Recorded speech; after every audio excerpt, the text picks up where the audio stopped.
of just sharing that. I think a Yeah. lot of times, and we are live now, by the way. It's Yeah. weird Good. because we'll talk long before the show, but literally we could have used that content in the show. So, good afternoon, everybody. This is Christine, Yeah. Susan, and Gerard with Ancient Knowledge. And I'm sorry, Susan had something. Oh no. So what do you? Because I didn't. We didn't like plan Art of War. No, no planning. We ain't doing planning. There's no No. planning here. Yeah, but am I supposed to read? Is that the plan to eventually read Yes, No, from you, it, you need to random. read quotes or or do something. the quotes? Yeah. Okay. So let me Quotes. look up the Quotes. quote. Only Yeah, quotes. yeah. Okay. Don't look at it. Don't look at it. Don't look because you're cheating. Don't do that. All right. So Mhm. no, Thanks. like I Yeah. mean, what we're gonna do because it Oh, it it's I have and something so for very people. nice. Okay. Go ahead. So for people who are just joining, what we Yeah. did is we made Susan climb up on her bookshelf, and thank goodness she Yeah. didn't fall and break her head. Um, to get the Yes. art of war, because what we're talking about is right now we are at war, right? People can disagree with what we're at war with, whether it's a virus, bankers, globalists, sugar being poisoned by air, food, and water by government subsidies, but we are at war, and so the art of war is applicable. And so, I mean, it's been my experience that anytime I open the Tao Te Ching or I open the Art of War, I always have on that page or within a page a very legitimate quote that is directly attached to what we're dealing with at the time. And for me, that used to be the Bible. That used to happen on occasion. But these Yeah. two books pretty much always nail. So Susan, at some random point, is just going to read, a portion of the Art of War, and you have my word, it's going to be applicable to what we're dealing with absolutely right now. Yeah. So anyway, I good do. afternoon, everybody. Christine, how are you doing? Susan, how are you doing? I'm fine. I'm doing I'm for good. yeah. I'm enjoying my time on the land as there is much more safe. But no, I'm okay, and just we're looking forward to get over these I don't know what difficult times, not maybe, but challenging times, I would say. Oh no, they're Difficult. difficult. Also, and times where we need our discretion. The thing, There ain't the nothing art to of do about this shit right now. I'm sorry. Go ahead. That is so nice. Well, it's funny, Christine. I mean, you put things in such a lovely way. It's just so we got some challenges that we need to work with, people and stuff. And I'm just like, they're literally telling people they won't be able to feed their children. They can't go to the grocery store. We're literally Yeah. coming up to the cups of a war right now. But uh, yeah, but I appreciate Christine's positivity in this time of great peril, destruction, Yeah. and death and starvation. Is you got to be positive. You got to, no matter what's going on. It's like going through your storm. You got to smile. You have to say, yeah, you know what, this is a challenge, but we'll get through it. And Mhm. this too shall pass. And it gets darkest before the dawn. Right, the storm gets most Yeah. tumultuous before the sun comes back out. So And the I thing is, appreciate that positivity. if you're in the center of the storm doesn't hurt you. Then you're back to the Tao King. If you're in the center of the Tao King, you flow, but all the what's going around can't hurt you. You are like a rock inside yourself. So Tell that to the spike proteins that are being breathed on me all day. yeah, but that should not be. Goodness. I'm trying to be a rock, but they're like with their little nanobody arms trying to get Yeah. inside me. It's terrible. I I don't know how appreciate the you. Yeah, you have to. visualization. But yeah, high frequency. How we have to keep there. Yeah. Well, that's what I was telling you though. Like I think because like because like I was a recluse, right? So I had like no life and stuff, and I just spent time by myself in nature all the time and everything. And now my life is more matrixy, and that's Mm. why it's busy because you're matrixy, and then you can't be with yourself and nature and good stuff and be like all happy and peaceful. And the matrix has been just sucking me dry, and now I need some refreshing time to be able to fight that shit off now. Mhm. Yeah.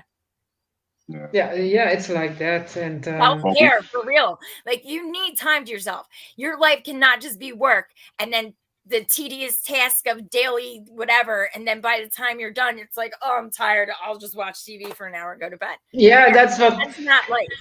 yeah, It's that's what happens killing because you. that's Yeah. the goal. They want you tired. They don't want you to Yeah. think. They don't want you to do so that you just swallow what they give you or what they try to give you anyhow. Yeah, because That's our main purpose is to create. yeah, We are made in the creator's image. Our main purpose here is to create, right? And exactly. and that busy, tired, you have no creativity, no motivation, no energy. And it's literally, like I said, it's just all this weird trap to suck our energy and keep us here. Yeah. Yeah. Well, exhaustion, I mean, it's a great thing for the plantation masters, right? I mean, if you're exhausted, you're not in the fighting mood. If you're depressed, you're not fighting them. You're doing exactly what they want. And, you know, I can imagine that if I ran a slave plantation, that's exactly what I'd do. I want my slaves exhausted. I'd work them to death, you know, morning till afternoon. Well, I don't want them to die, but I'd work them so at nighttime, yeah, you're too tired. You know, if someone gets uppity and Christine wants to start a revolution or something at late at night, no, we work the slaves all day. They're mentally, physically, and psychologically exhausted. They're not going to stage any kind of revolt. And so when you say that, I think about what is that saying? Full spectrum dominance. You know, the word that the United States Incorporated loves to use, where they want to get you to a point of exhaustion and dominate you in all ways. And that way people can't fight. End of the day, they're exhausted. They watch TV, throw some donuts in their hole, go to sleep, wake up the next morning, go work, go do it again. But no one's ready to fight. No one has the No. the ability. Here's the thing, and this is what I really don't understand from people, because like I'm the kind of person where like whatever, like I'll bend and compromise or something, but if it's stupid, I'm just like, no, I'm not doing it. I don't understand, right? So I really don't get, like, it's like what, 100 people that own the world, whatever. 200, they say. Okay, so 200 people pretend. Only 200. Pretend to own the world, okay? Pretend to own it. Of course. Really own it. So 7 billion people woke up tomorrow and was like, no, it would really end. Like, I don't. It is that easy. Like, people don't think it's that easy, but it's really that easy. Like, no. Oh yeah, you saw on Ron. There was a protest from Australia, actually Melbourne, I think. And there were like police standing on line, but there was much more crowd, and the crowd ran into the police, and the police fled all everywhere out. See, right? So they were, the police was in. They had more equipment and tools to hurt you, but it hold us together. They planned that, so they ran to them, and they had to flee the police. That was a good thing because they said, "Okay, we are the power, not you." And that is what we should realize. What I'm saying. Those 200 people, we don't even know if they exist, right? And we're like, we don't. Well, they may not even be real, right? And that's what I mean. If 7 billion people are what keeps things going, not those 200. So if we literally, and not the however many 500 in Washington D.C., they don't do shit either. So that's what I'm saying. Even just on this continent, if 300 million people tomorrow were like, nope. And then they were like, nope, and did nope for a week. Guess what? They're caving because they can't do shit without us. But no, but it's just exactly. But then, meaning they get all bribed with money. All the doctors, all the hospitals that get bribed with money. Otherwise, I would not go along with it. But then the people are so much minority. We still win. I'm sorry. Yeah, but still, people are so easy for money. They sell the soul easy for money. No, it's not for money. Look what Monica said. No shit for donuts, y'all. It's donuts. the elite, yeah, sure. I mean the lords and the governors, yeah, you got to cut them a big fat check. But us, no, we sell either Rice Krispie treats, some donuts, some doggy treats, bacon bits. What y'all got? Just give us something simple. I mean, free burgers and chicken. We'll sell our soul for anything. So, but I think you had it right, Susan. I mean, in reality, No, 200 people do own the world. They absolutely 100% own the world because we agree to it. Right. Right? We consent. 7 billion people say yes. They do the exact opposite of what you say. They don't say no. 7 billion people say yes. I mean, and as long as we keep saying yes to the things they own, they will continue to dictate what happens in the world, right? And that starts from, from politics to the pharmaceutical industry to big tech. We say yes to their minions, their politicians, right? We pick our favorite ones and turn against the ones that are not so favorite, and they run the world, right? Nations don't really exist anymore. You just have massive, corporations and interest in lands. And, we're the ones who are pretending nations still exist, right? The world is run on economics and money. Money makes the world go round. So back to your point, I was going to say that, no, you had it right the first time. When as long as we agree that we are slaves, and people don't like it, but Kanye West was right. When he said slavery is a choice, it is a choice. And we choose to be enslaved by 200 people. And that probably is a stretch. I mean, that was old. That came out of that book. What was it? About the Tavistock Institute, right? The small groups of people who actually make these decisions for industries, and those industries dictate things to governments, that they're less than 200 people that are actually deciding all the important things on this planet. And none of them vote. That's the important part. None of them vote. No, they don't need to. They don't need to. No, we don't need to either. But it no, gives us there's no sense of security. Oh, my voice was heard. Yeah, you can choose the color of your garbage. My sister-in-law, she's in politics, and then she has that stupid department where she can say something about a little bit about pollution, like, for example, the color of the garbage thing. So and then you feel important. It's so stupid. I have to laugh and say, come on, give me a break. Is that your power in the politics? You can choose the color of the garbage in your village. Oh my God. I know. You know what it is? Literally, my cult leader lets gay people get married. Well, my cult leader lets illegal immigrants. That's literally what we're doing. And that's why I'm not leaving my cult, because my cult is better than your cult. Okay. Yes, we sacrifice chickens and we drink the blood, but that's not the point. My cult is my cult fits my birth culture, right? Because why are people in these cults? It's because that cult fits their birth identity, right? They were born in a certain place. They believe a certain thing. They grew up in a certain family, given a certain religion and beliefs. And all those beliefs are always anti to some of their cousins somewhere on the planet, like they're abusing other people. And because they were born in a place and they attach to an identity, this is their cult. And they're going to go along with it. And they're going to sacrifice the chickens and anybody who gets in the way of their cult. Yeah, and that's why, a very important thing, we should get rid of our identities. And then your mind is totally free. That's number one we have to do. That's the only thing we have to do, Christine. Yeah. That's it. In my study, that's the only thing we got to do. Once you get rid of identity and you convince these individuals that are actually gods, right? Spiritual creature, energy, things that we don't even understand. Our brains aren't even big enough to understand what Mary Lynn is, right? These powerful, powerful people. But the moment you get rid of identities, the human race is no longer farmable. Right now, we're livestock because we're attaching our intellect to our cult cultures that we're born in. The minute that you know that you're greater than where you were born and you let go of your identity, no longer are you being dragged through the mall like a child on a leash, right? Because they don't have a place to attach the leash to. Because that's how TV controls people and politicians and leaders is they attach that leash to their identity. And that allows them to drag them around. If you don't do this, these people are going to do this. If you don't do this, the white supremacists are going to do. If we don't go here, then the immigrants are going to do that. And if we don't put up the wall, And so Christine, to me, I think it ends there. The minute people stop being enslaved by their birth, their identity, that's the minute this all ends. And then I think you can get great ideas how to reconstruct the world we really want to. Yeah, We I should do a think, live stream on what the world would be like with no identity. Like yeah.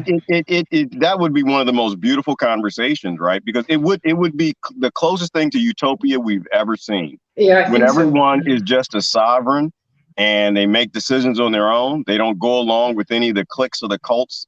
That means no politicians have any power, no leaders have any power. Everyone's an individual. We could build that world that's damn close to utopia, but certainly nobody is being ruled over by any other group that thinks it has power over them. Yeah, then we can give the best of our highest potential in ourselves, because then we just do it. We create it just because because we are free. Then that's the freedom. No identities, you're free. But I Yeah. still So think you would have to have like small community cultures. Yeah, true. But Right. yes, But without the identity, do you know what I mean? Because I think like people in Norway aren't going to live the same as people in no, Brazil. but they there's know a how different to live. environment. But it doesn't mean that they have to be like, well, I'm Brazilian and you're Norwegian, so we're going to go to war.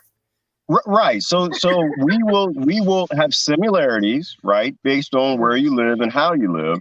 But the problem isn't having the similarities. The problem is joining the cult, right? The problem is saying I'm an American, right? The problem is saying I'm a Briton, I am a Christian, I am a Muslim, I am a Democrat. Like that's the problem. There's nothing wrong with having something in common with people.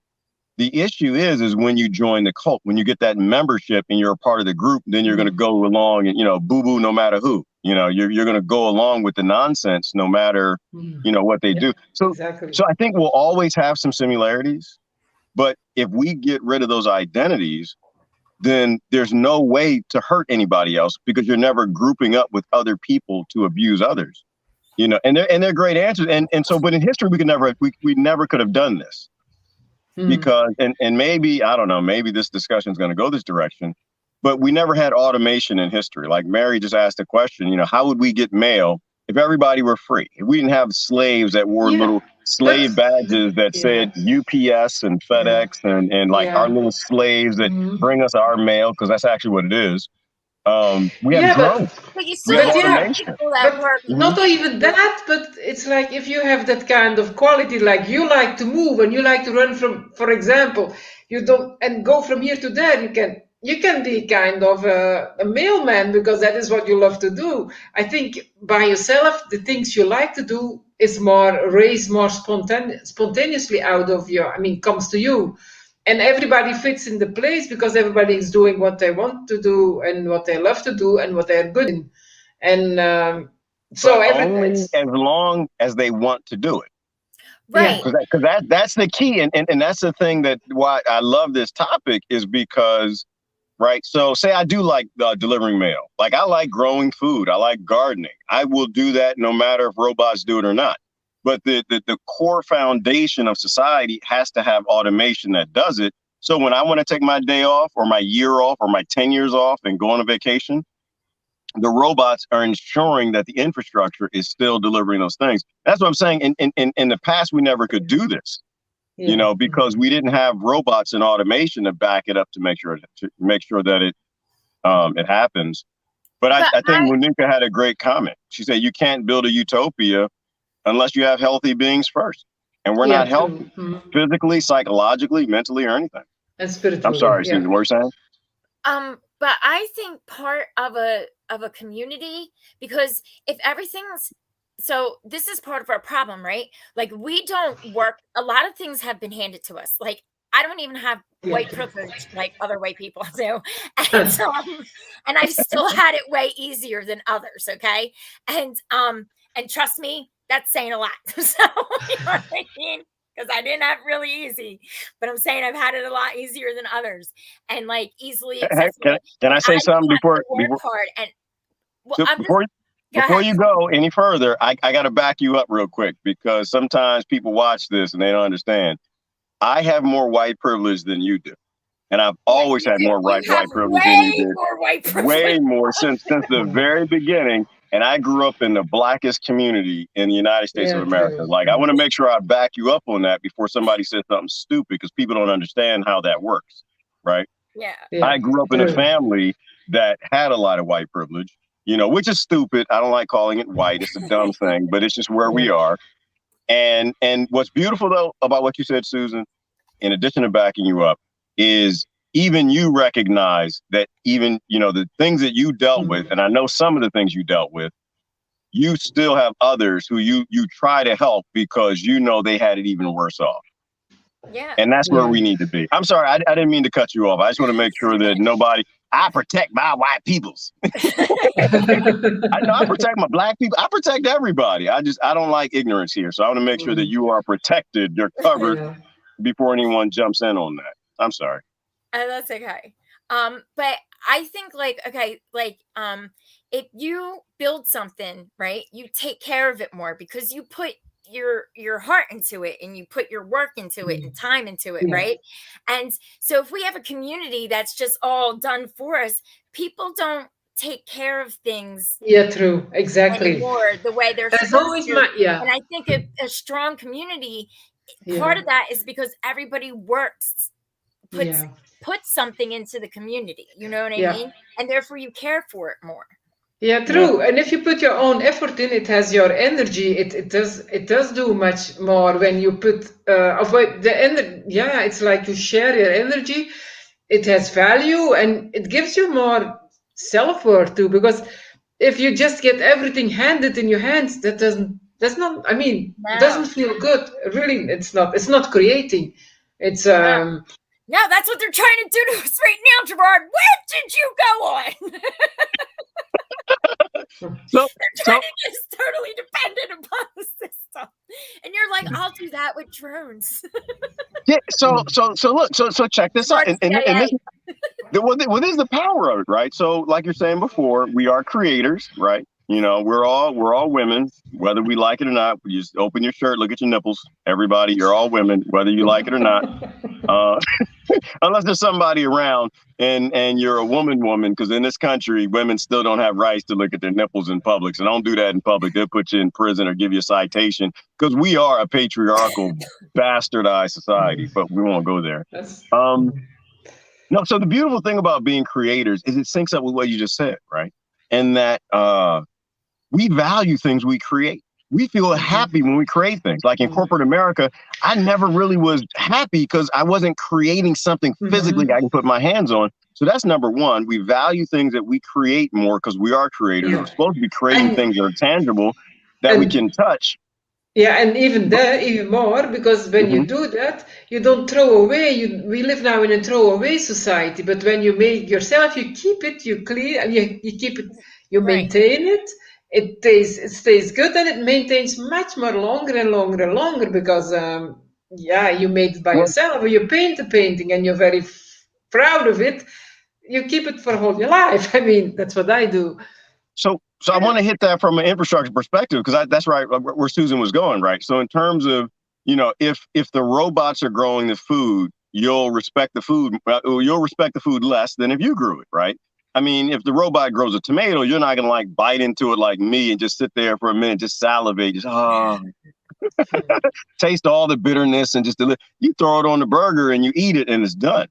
But the thing is that when automation, when we have automation to drive our society, we are creating automation to ensure that things are made from sustainable things that we can waste, right? So if you're driving a big, massive truck because you're compensating for other things in other ways because you live off grid and it's a big old truck with big tires, those tires aren't made out of rubber. Those tires are made out of hemp, right? So everybody's tires are done the right way. They're made out of hemp. If you get tired of the tires, you don't respect it, you wear the tires out, when you're done with them, just throw them on the side of the road. They'll break down and refeed the ecosystem, right? Like when we are designing things in smart ways, then we really don't have to worry about waste. Like there's literally no reason why you shouldn't be, you know, oh, I've got so many tomatoes and just take a bite out of one, throw one in the park, take a bite out of another, throw another bite.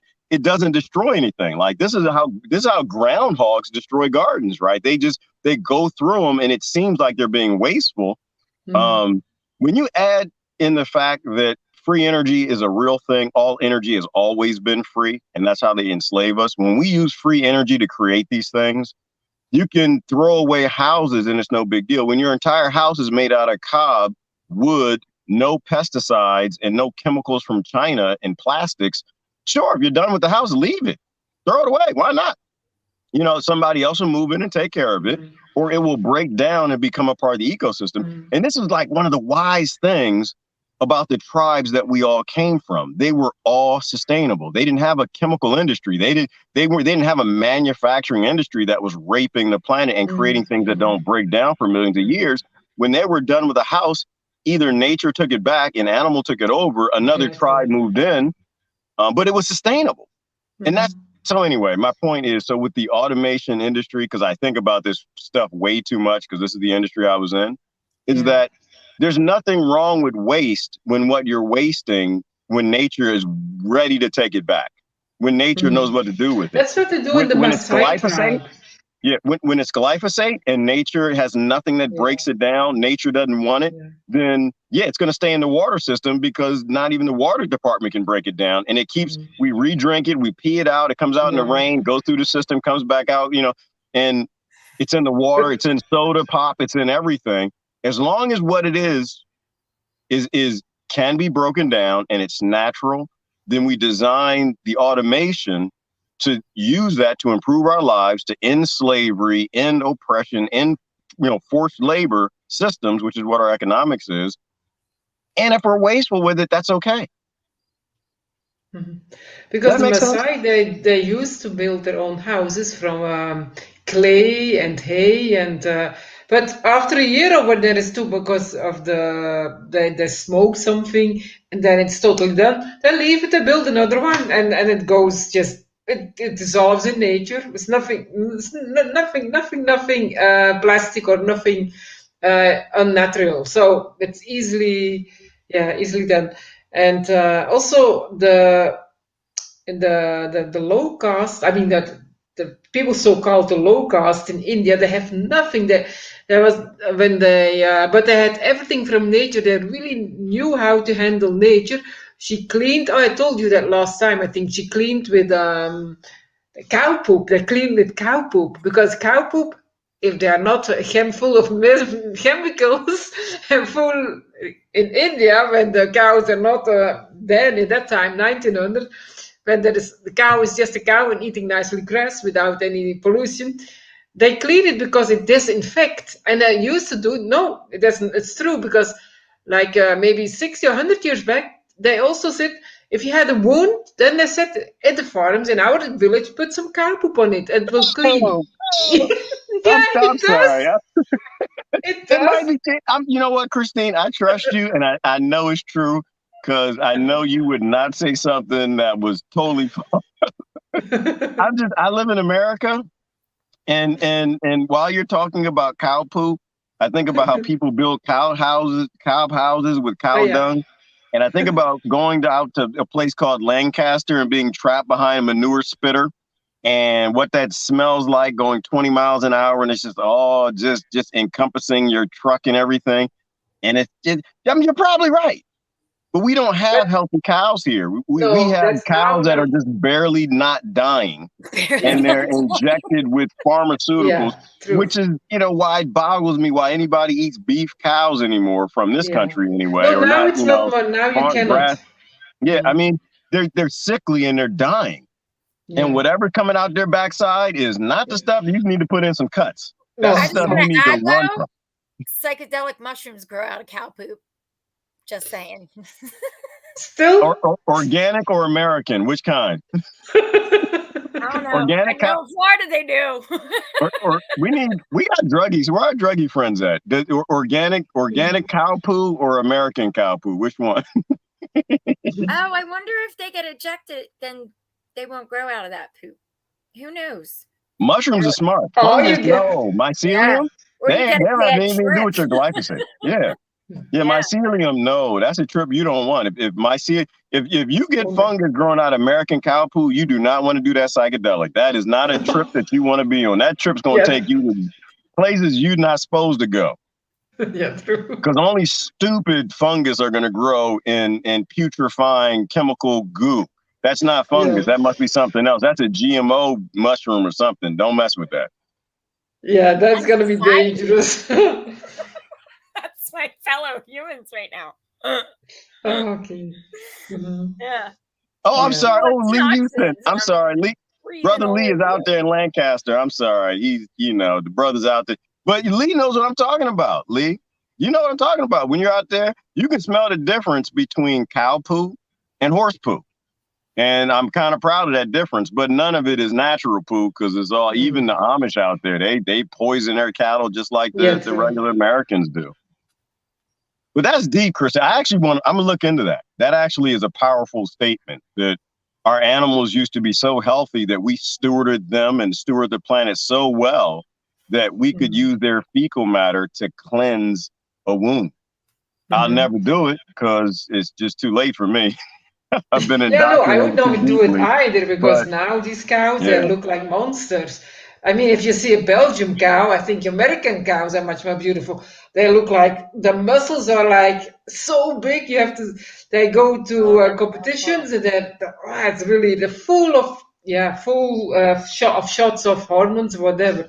They look like monsters because the mother-in-law from my friend, her mother-in-law's Indian, and she came and then she said because she had cows, she lives in a humble village in India, and then her daughter-in-law says, "Come, I'll let you show the cows here," and she said, "That's not a cow, that's a monster."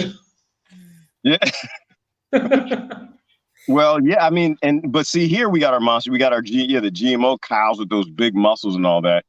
But and I want to keep tying it back to ancient knowledge because I mean, what we're Yeah. talking about is wisdom, right? We're talking about ancient wisdom. Like the Native Americans had that philosophy that you pray, or a lot of the tribes anyway. I don't say all of them, but you pray over your kill before you eat it, right? You had a respect and love of nature. You weren't just eating, dying and deadly cows that lived a horrible, horrible life and then were traumatized in the end, before you ate the flesh, right? They had a great love and they would use bow and arrows to kill the animal, wherein, you get a good shot is what my bow hunter friends is what they say. And they agree with what people say about the Native Americans, that the animal bleeds out. Like it's running, it's in fear. Its heart gets to pumping and it's running and it bleeds out. And so all that stress and I guess the blood and whatever that's not endorphins. I forgot what they are that they get released. That's bleeding out. And when they go capture when they catch up to the animal, they were at times would hug the animal, right? Like when you're out hunting, and this is the difference between grocery store hunters and hunters, right? I have a lot more respect for my hunter friends, even though I'm a vegetarian, because they would go out in nature and they would catch their prey, right? The meat that they're eating, the venison, these are animals that live free. They lived a great life. They had families, they had cousins and friends and uncles and had parties and chicken bakes and, Thanksgiving together. They lived a good life. And then when it was time to eat them, they did. It was kind of like farmers back in the day where you would, as a kid, you'd play with the chickens and you give them a great life. And then when it was time they stopped laying eggs, then you would kill them and eat them. But you loved them and there was a respect for your food. Yeah, And we I did think that's that. something We that had we lost. chickens, and when they were we ate them. Yeah, And but that's ancient knowledge, right? That's handed down wisdom. You steward the planet, you steward your farm. As long we all got to kill things to eat. Whether you're vegan or vegetarian, you can pretend all you like. I have a lot of vegan friends. They love to pretend. Huh? No, you're killing a plant. Everything is energy. Animal, plant is also energy. It's also a living thing. Everything is energy, right? And so, I have a lot of friends that like to pretend, say, oh, well, I don't want to hurt animals. Okay, but you're killing billions of microbiology with every cucumber you eat. So, that I think that all that fake news is gone. It's just whatever you're eating, you got to have a lot of love and respect for it, right? Be thankful for what you're eating, and when you're done with it, return it to the ecosystem, use as much as you can, but it's all energy, and so. Outside. What's that? I missed it. No, because you said return it to the ecosystem. So I said take a poop outside. Yeah. Oh, do not get me started. Do not get me. Oh, goodness gracious. I have a picture I got to post and I'm not posting. So I said poop I, outside, and you're like, I have a picture I have to post. well, you know what? I don't know how to explain it. So, y'all know I live off grid, right? And so Yeah, I was thinking, what did you do with your compost, Yara? There's so many things I want to say I really can't say. I don't know how to say yet.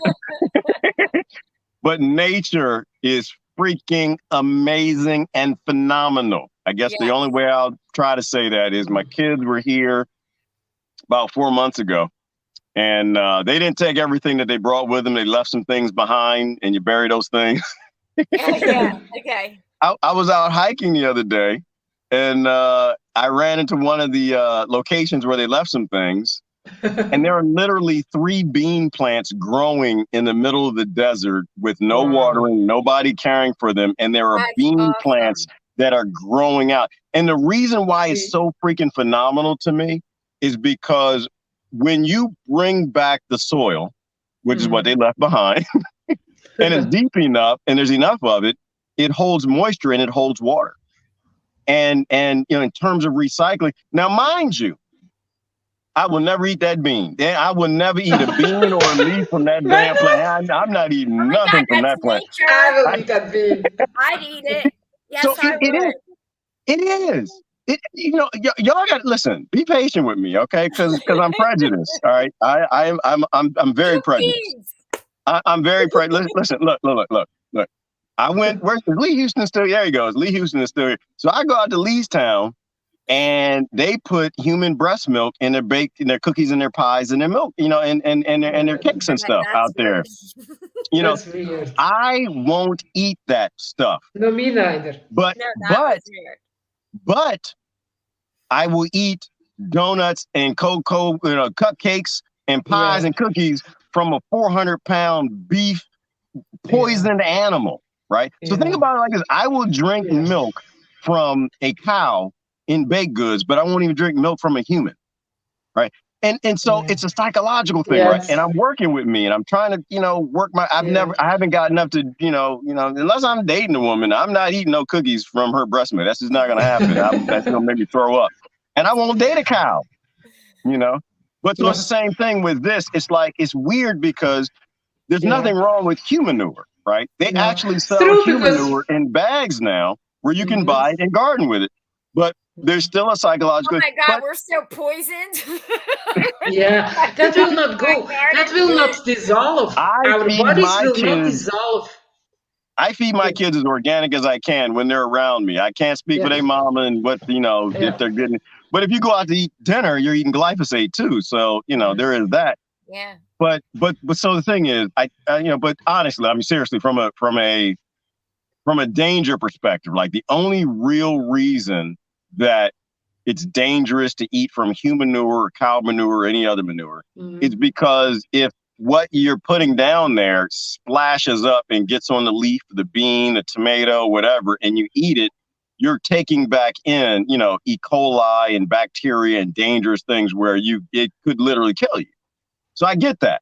But there's a psychological thing. I'm not there. I've been changing diapers, y'all, my entire life, and I'm not eating anything that grows out of one of them kids' diapers. It's never going to happen. I still got nightmares from some of the diaper changes I've had to go through. But in the older days, when there were women they were pregnant and they were at the same time, and some women could not give breast, her breast didn't give milk, then she gave it to the neighbor because she had a lot of milk. That was normal then.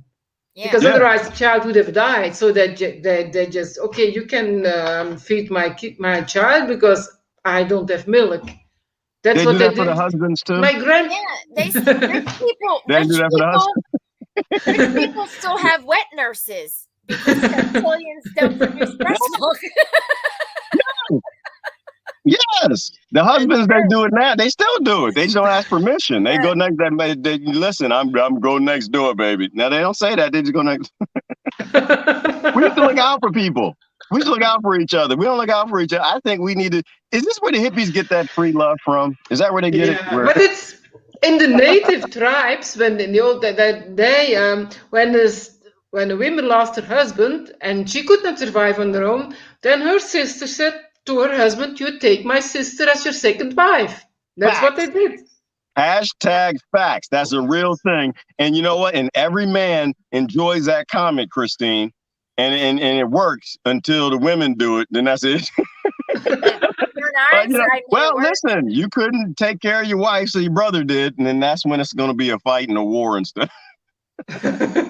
Yeah, I think, but you have to, that's now in modern society with all our wrong values and things like that, it doesn't work, because for them it was surviving, but I think it was very beautiful.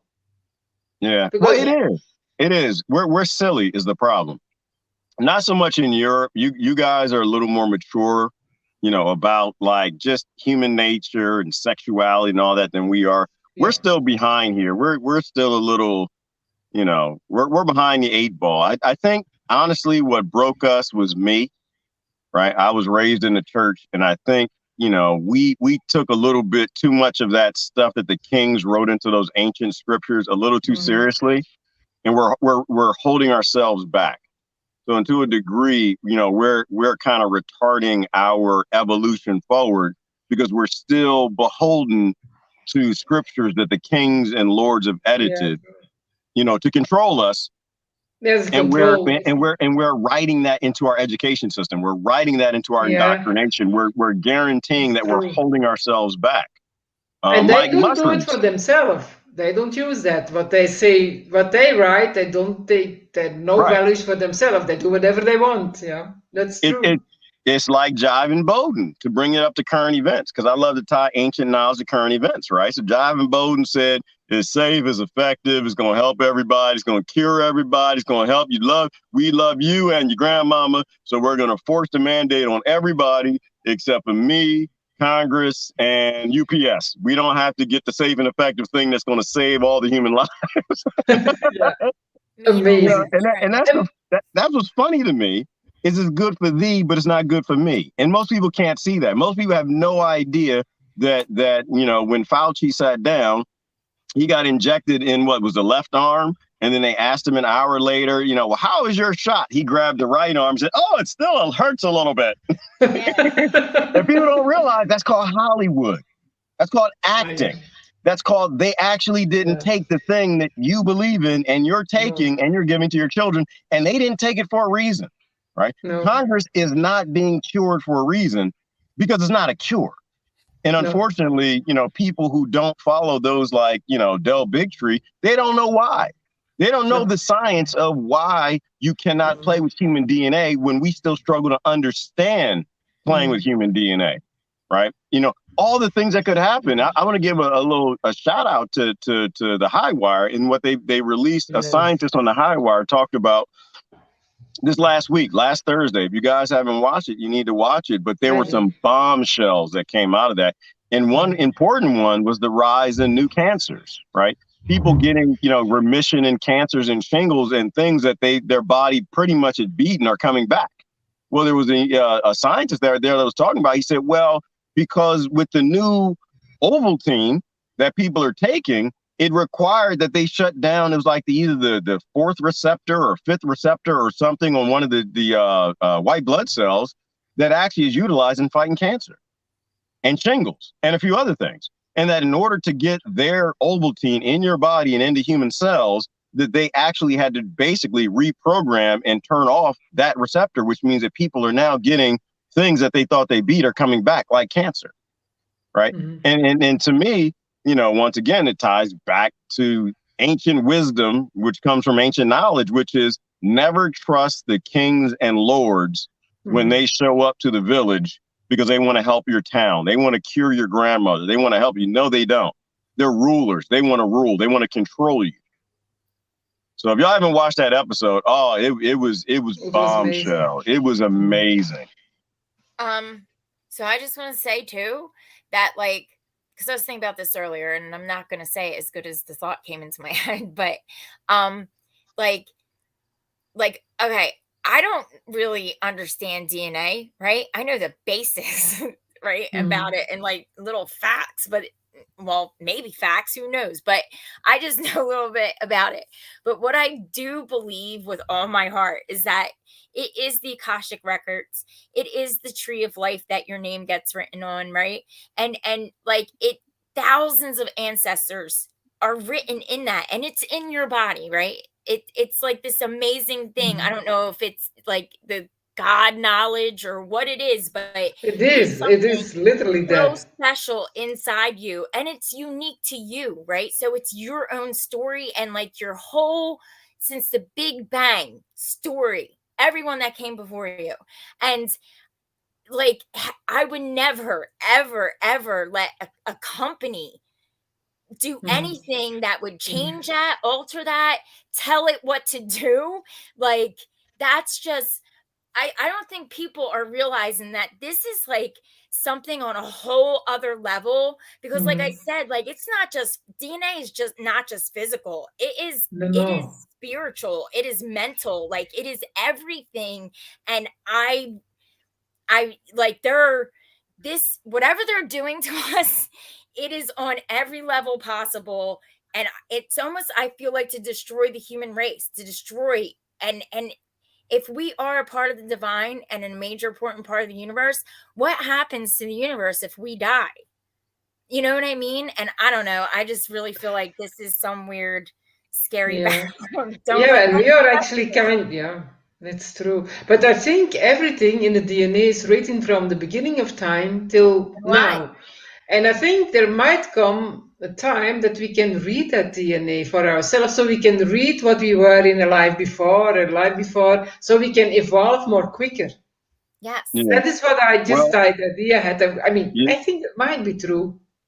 Well, there are a lot of things. I mean, Susan, what you said, that's why I love having these conversations. I could sit here for like 10 hours, y'all. We could just talk, and it just, there were a lot of things that came to light. I mean, what you just said, there was a scientist I remember from a lecture a long time ago who was talking about how in DNA, there were certain markers that showed that either it was developed or that there were certain, mathematical ways you could determine that, this is a unique signature of those who created humans or who altered their DNA, that there was a message.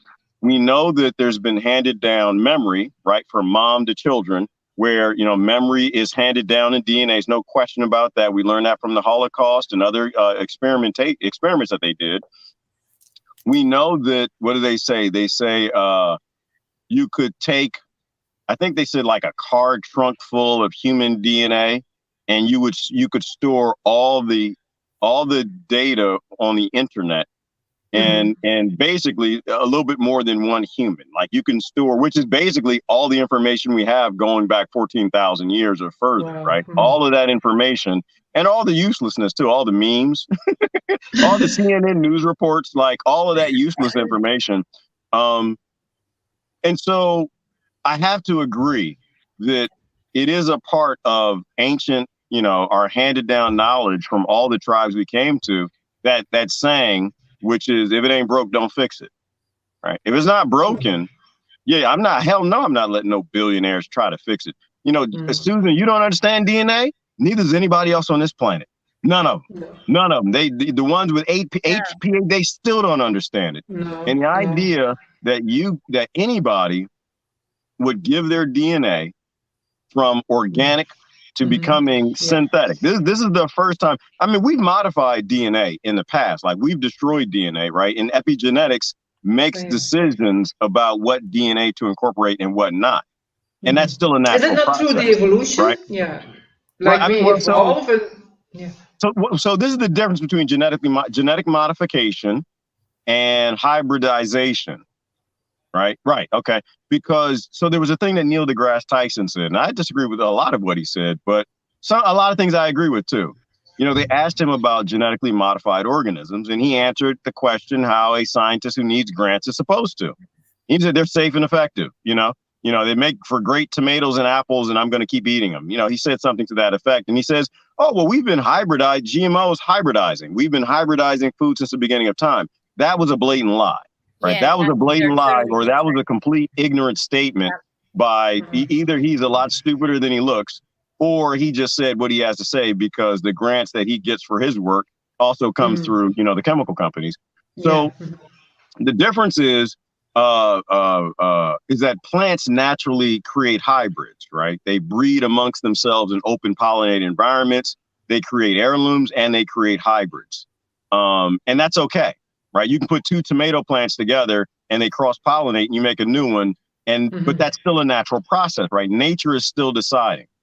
Genetic modification is when you determine what DNA that plant gets and what it becomes. And it's not methodical. It's dumb luck, right? It's dumb luck because we don't understand DNA. The gene gun was horrible. CRISPR is slightly better, but it's still dumb luck, right? And what else has changed is still dumb luck because epigenetics is still changing other DNA because we changed this DNA. So here we come up to humans. The difference in what we've done, when you drink soda and it's got glyphosate in it, epigenetics will alter your DNA based on the environment, like when you take Tylenol or anything else. But it's still a natural process of your body naturally through epigenetics modifying DNA. This is the first time in the history of the world that a corporation has literally given human beings synthetic DNA, altered DNA, mRNA that changes your DNA, right? This is, and they say with programming. Well, right. Well, because with that graphene, the graphene, what is it? Graphene oxide. Yeah. Well, it's the epitome of ignorance, right? Because everything you program in the body, it creates the other programs do other things based on that program. Like with genetic modification, there's a scientist, I think she's in Ohio, and she was looking into genetic modification. You guys are familiar with the whole mycorrhizae fungi, right? And how plants use fungi to actually get the nutrients they need, or none of these plants would be on this planet. They all would die out a long time ago. And her study was about most GMO plants, because we've altered their DNA, have stopped their relationships with mycorrhizae fungi, which means that they're totally breaking down the evolutionary advantages that the plants have had, just in changing something else, because you want to, I don't know, an apple that's more frost tolerant, or, a strawberry that tastes different. But by changing the plant's DNA, it caused other kind of effects that we don't understand.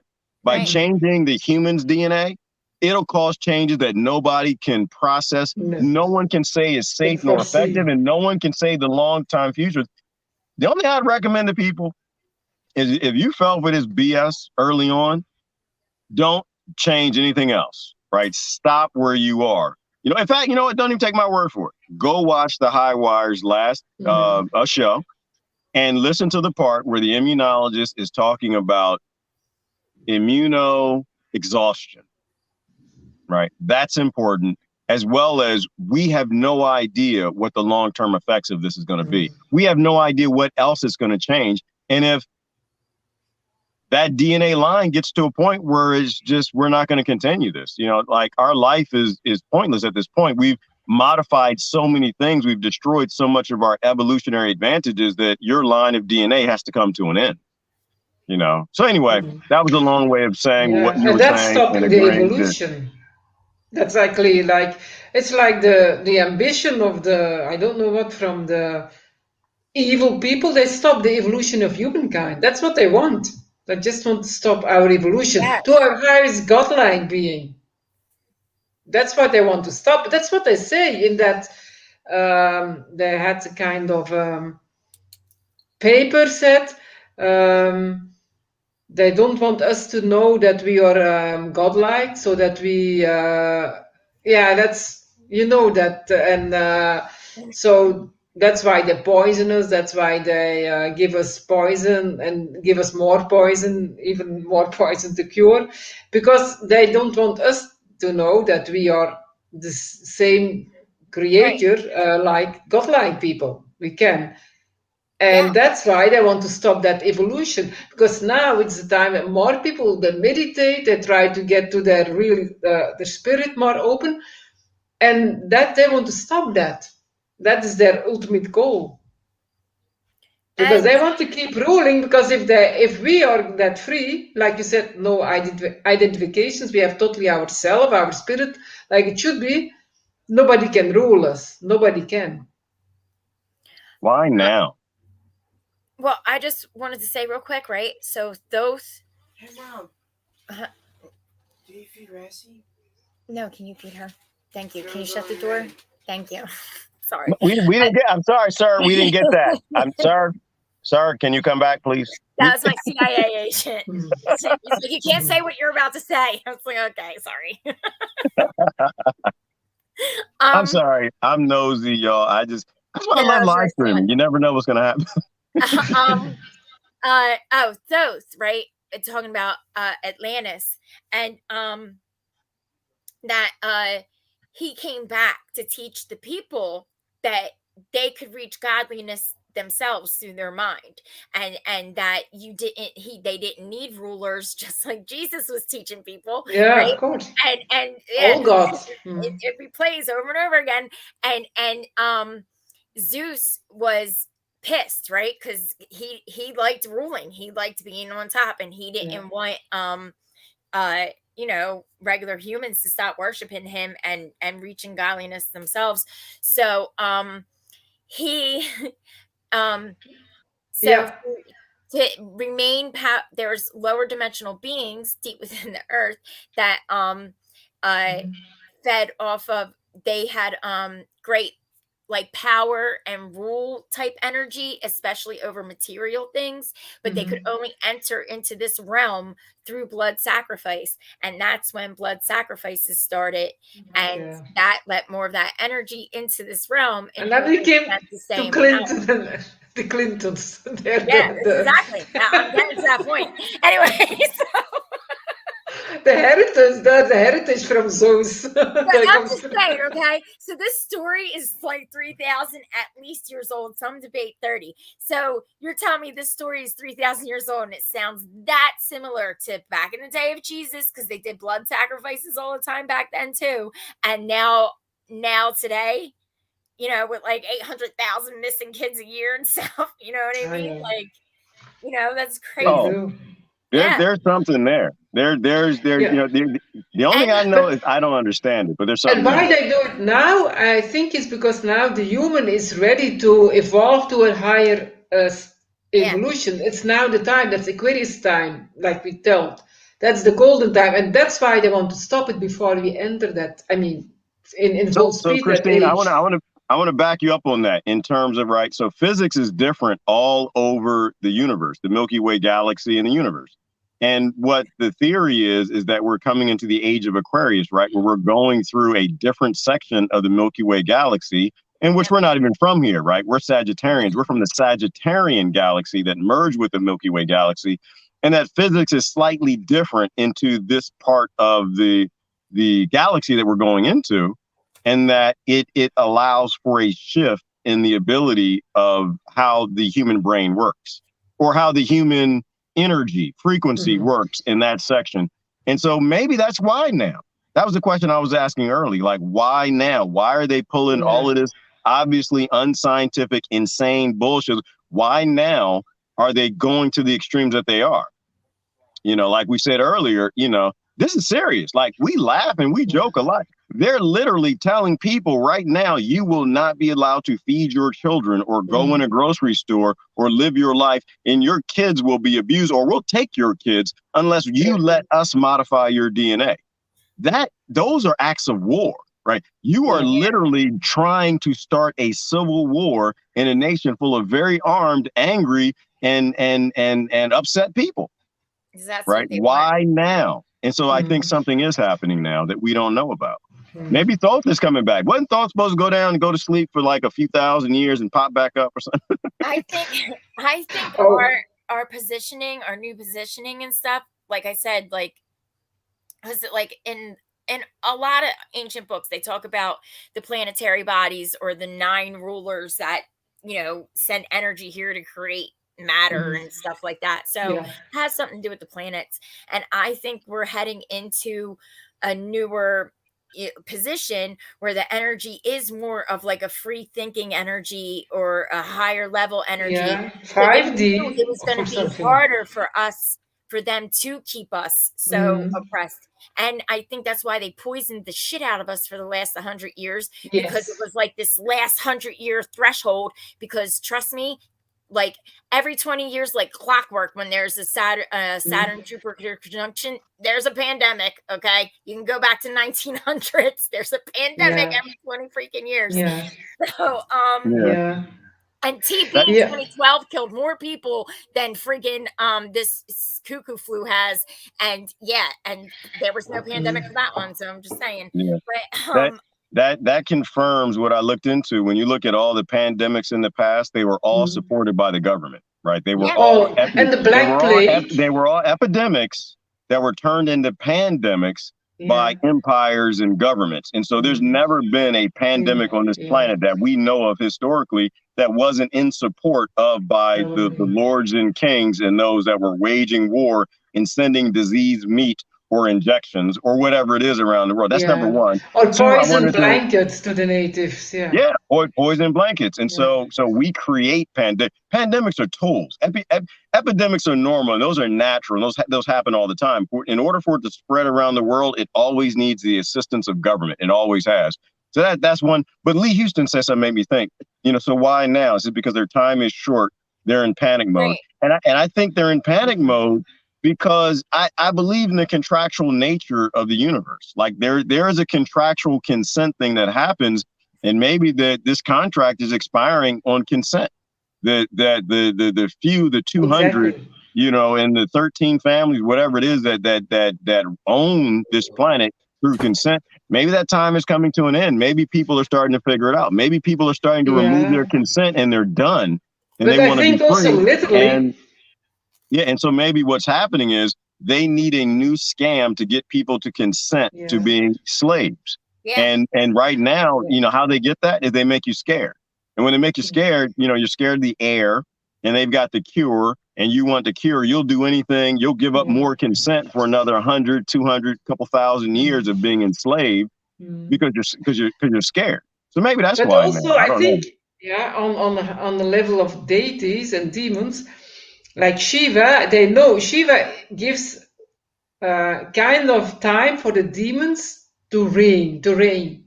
But that time is finishing, and if they don't, Shiva will destroy. I mean, the energy will be destroyed. Anyhow, they will be destroyed. Kind of, you can see that in the Vedas. I don't know how to explain it much, but they say, so when it's going too far, then that energy of that created or whatever, like Shiva is when his eyes are open, then the times are near to end.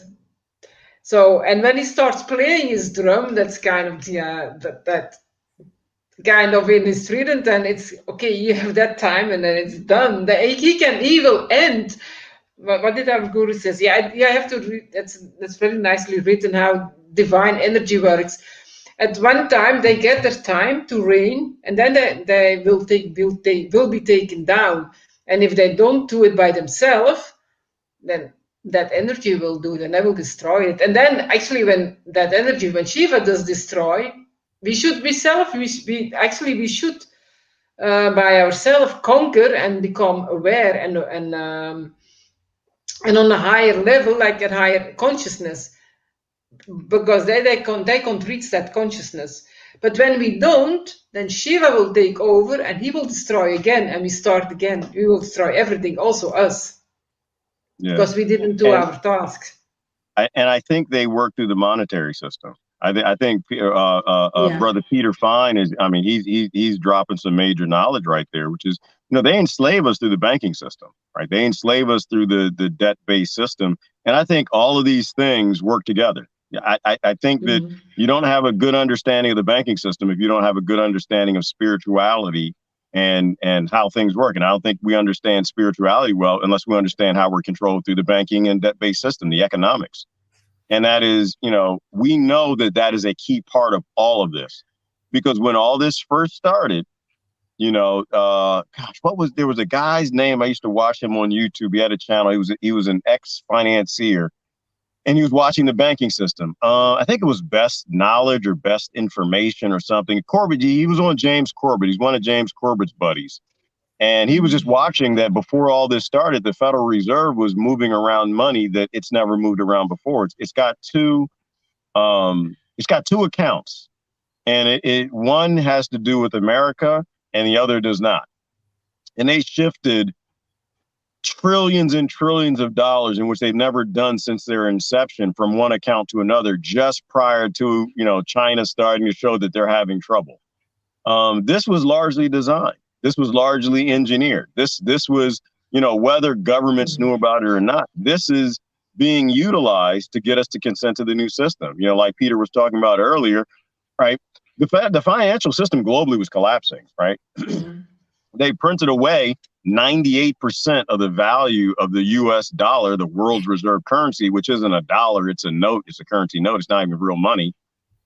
Since was it 1913, the inception of the Federal Reserve? So they have to cover it up. They have to cover up all the nonsense. They need to restart the economic system and give us a new debt-based scam to keep the free labor slaves all over the world working. And the only way they're going to do that is they have to cover their tracks. And so a lot of this is being utilized to scare people into not looking at the detail, but jumping into the next new digital currency system. Like, Christine, weren't you saying a little while ago that they've already made the announcement that the new digital currency? Yeah, they will from next year. They will only digital currency, and all your money it's on your bank. It doesn't matter how much you have. Everybody will have kind of the same amount, and depending on your credit score, I mean, you're allowed. You can take money for food or whatever you need, and that's going to be. And that was someone working. I mean, a high kind of high position on the bank. He told. There in Belgium, I mean. Belgium, yes, Belgium, but I think if it's happening in Europe, probably. Well, no, it's already the system in China. Yeah. Yeah.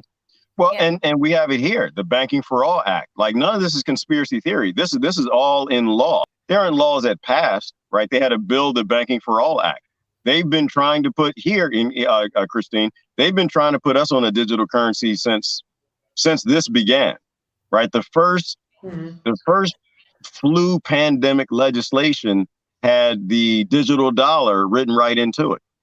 And the only reason they pulled it out is because, other politicians who probably just weren't in the loop were starting to question, why in the world is there digital currency lines? We're going into some sort of a pandemic where, the whole planet might die. Why in the world are you putting digital currency in there? Because obviously some of the politicians knew that that's what this is being utilized for. Yeah. Mm-hmm. Totally.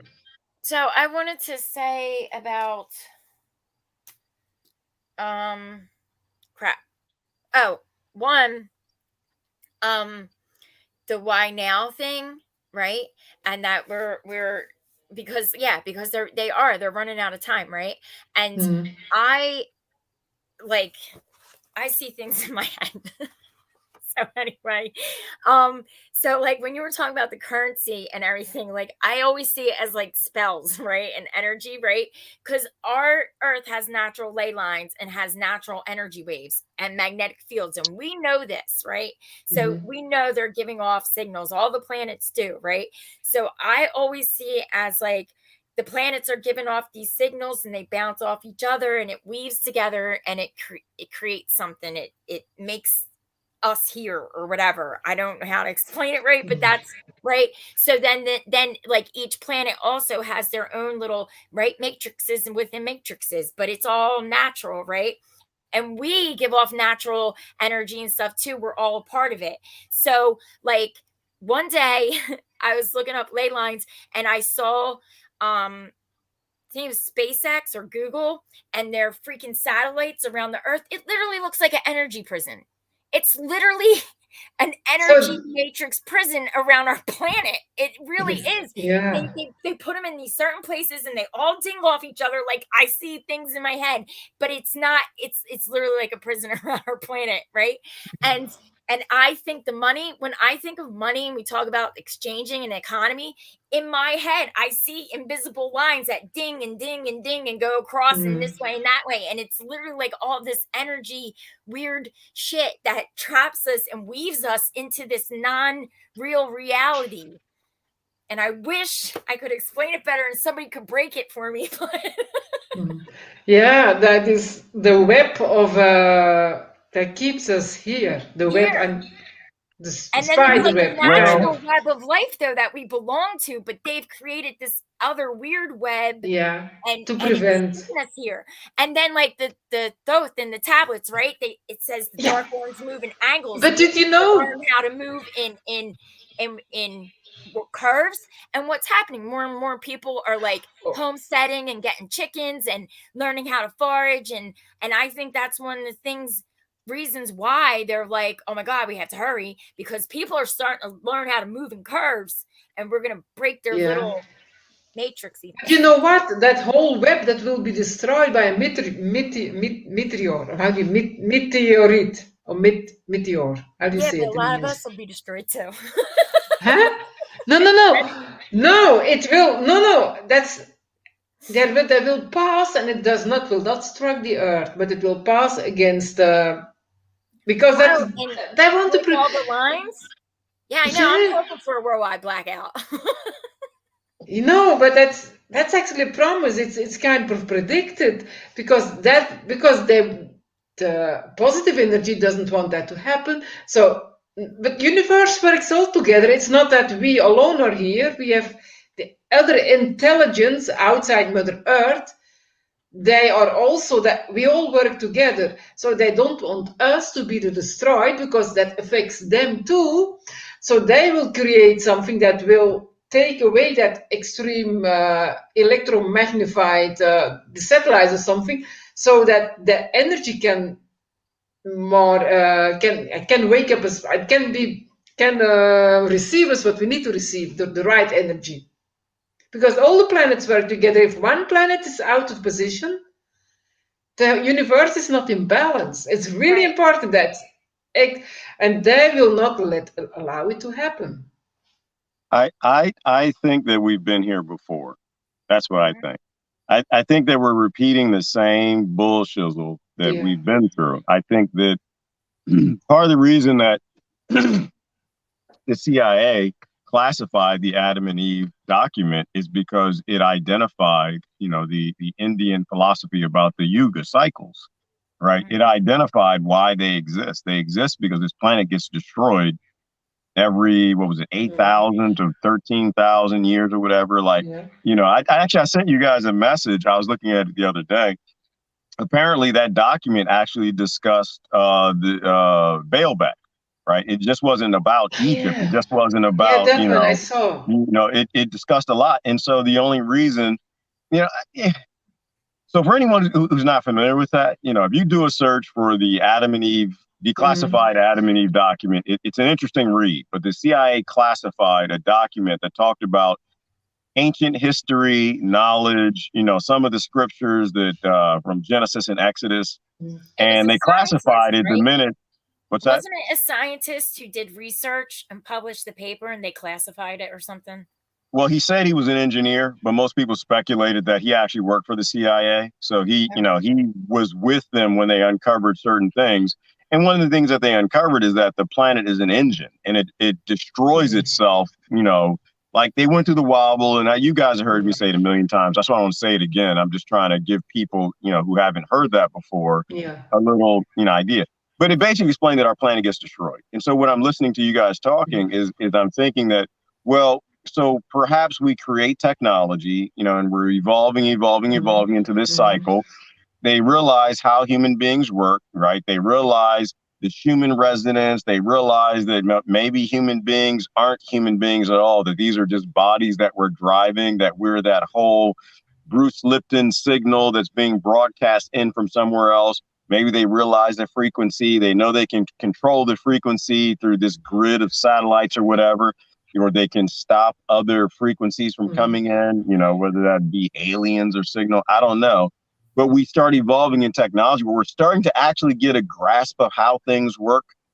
Mhm. And of course, the powerful elite, the people who control most of that technology and keep that from us, they want to be able to control it. They want to control Yeah. everything, right? You know, that's what shackles are. You know, Susan, when you mentioned the grid of satellites, EMF grid, I just see that as shackles, right? It's the new shackles to control us. It's not like a big jump. It's not a conspiracy theory to me. It's just, okay, well, if they realize they can control us through frequency, then they're absolutely going to do that. And the Right. only way they do that is with our consent, right? They don't put satellites up unless we're paying our taxes. They don't put satellites up unless engineers are working for their companies. They don't put those up unless you're delivering the mail for the people who work for them to do that. So they do all of this on consent. And then where I get that from, Christine, or from your point, is that so after they're creating these massive slave plantations and these massive shackles, we finally get tired of it and we end the plantation. Or somebody from the outside, like a Harriet Tubman or something, comes in and destroys their shackles and their plantation. And so maybe the meteorite is from those intelligent species out there that kind of watch us. You know, we call them gods, we worship them, but maybe they're just aliens and they, you know, they want us to have a chance. And so towards the end of that cycle, we have the ability to get out of here. But of course, there are those who don't want us to. And maybe they do destroy those satellites with asteroids. I mean, you know, there's the Dark Knight satellite. There are, you know, Tesla, who talked about there were already satellites or signals that were coming in from aliens that, you know, I think most people accept that we're not alone in the universe anymore. We're only alone in our own little narcissistic heads. But I would imagine the aliens treat us how we treat the apes, how we treat the giraffes, how we treat, you know, and that is, we're not gonna let them go extinct. You know, we don't really get too involved in their society, but we make sure that a pandemic happened in the giraffes or an epidemic. We're not gonna let them go extinct, but we're gonna do what we need to do to keep a few of them around. And maybe that's what all this is that, you know, every Kali Yuga, we get to the end of it, we start to figure out, you know, what's going on, and they need our consent to restart the cycle, or we break out into something new. And I'm just, I'm in team breakout, you guys. I'm just in team. I think they will. We've done this enough times. They don't need the satellites. They don't need control systems. They don't need new shackles. You don't need to have an Ovaltine. You don't need to get your donuts. We need to evolve off of this planet. We need to evolve because I out think of more slavery. and more people have that ability to get to a higher awareness. Much more like in the older days, it was maybe 0.001%. But now I think 20% of the world can get high frequencies, and that's enough to survive the apocalypse. There will be enough people, I think. That's what I believe now, because our level is higher. In that time when Atlantis, there were only a few. I was going to say there's at least 20% of us that are more positive. Yeah, all over the world. And in the old days, it was maybe 1 or 2 on each continent, not more. But now it's 20%. And that's why I believe we will make it. Yeah, we have to go to a rough time, but we will make it. Yeah.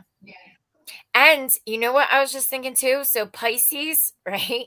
And you know how, like, I hate saying this, but you know how, like, Pisces is kind of tied to the stereotype of, like, they love their suffering and all that. You know what I mean?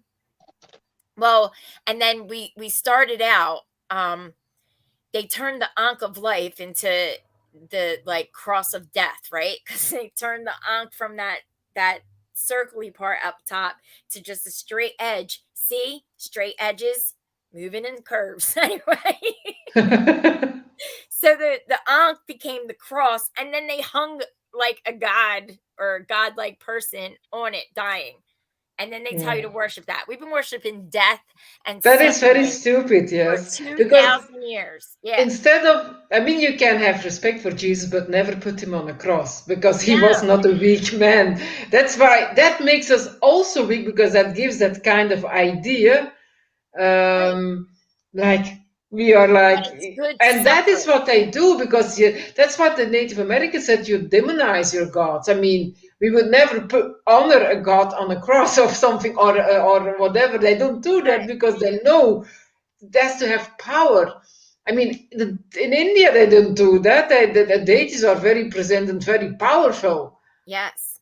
So, Yeah. and actually, we should have done that with, I mean, the kind of Jesus in a totally other way. He was a very strong man, and he was not skinny. He was like muscle because he was a carpenter. He worked. I mean, he worked. He was like, he had that power when he was present. He was not a miserable man when he put him. Of course, he died on the cross, and not he didn't die on the cross, but anyhow, that's another story.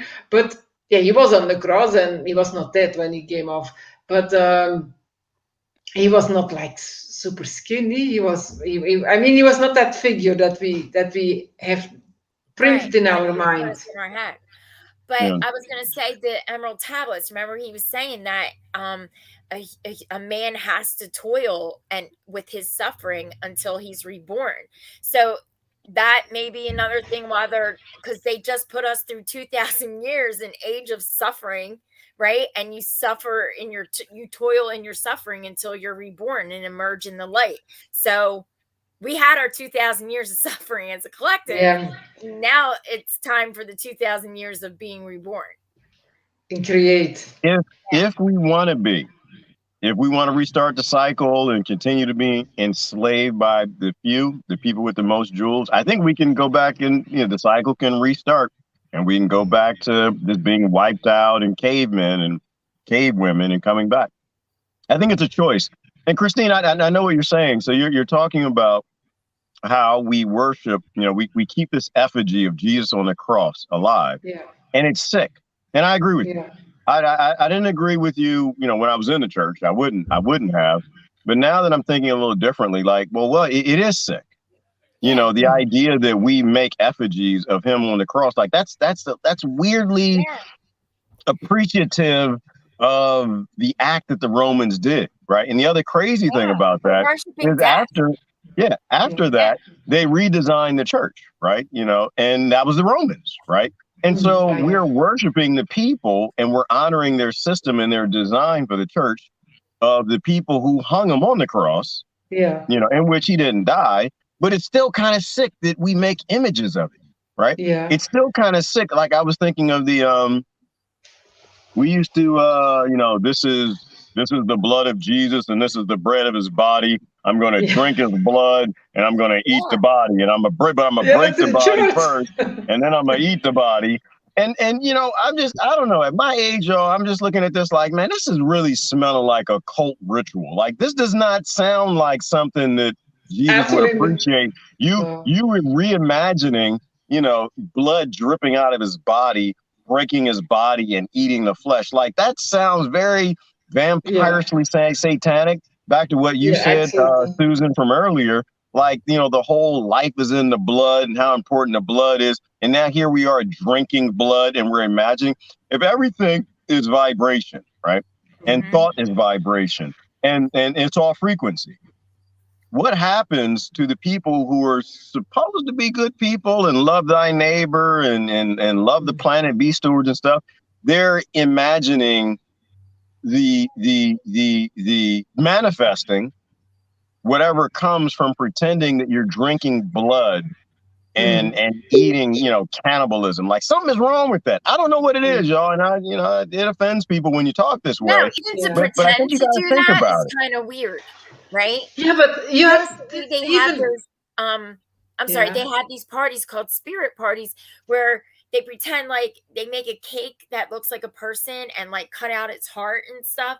And then like a real person lays in this bath of chocolate while rich people, like including Lady Gaga, eats it off a spoon and stuff. And it's like, what the fuck is that about? How is that any kind of good thing or vibey or arty? If it's arty, it's some dark art, like, what I mean? It's very, very dark. Yeah. No, but that's what other cultures see. Why do you worship such a god? Japanese told they love it. Why do you do that? Chinese told, I mean, then Indians, they find it very weird that we have this kind of god putting on a cross. So, and then you think about it, it's true. This is not powerful. I mean, if you want to save you, that God must save you. I mean, if you, that's true. like Yeah. kind of. So, and it's not. That's not how you honor. I mean, like if you honor God, you put him in his in his In his powerful majesty. image, Yeah. and his You light majesty. candles. You light candles. You put on the white dress and maybe sing some homilies, and you light some incense. Maybe you get high, eat some mushrooms. You. All right, here's an example. I guess for people who aren't understanding why we think this is a little weird. Like, imagine one of your loved ones died and was shot in the street, shot dead by police or, I don't know, Russians, China, whoever's coming to get you. I don't know.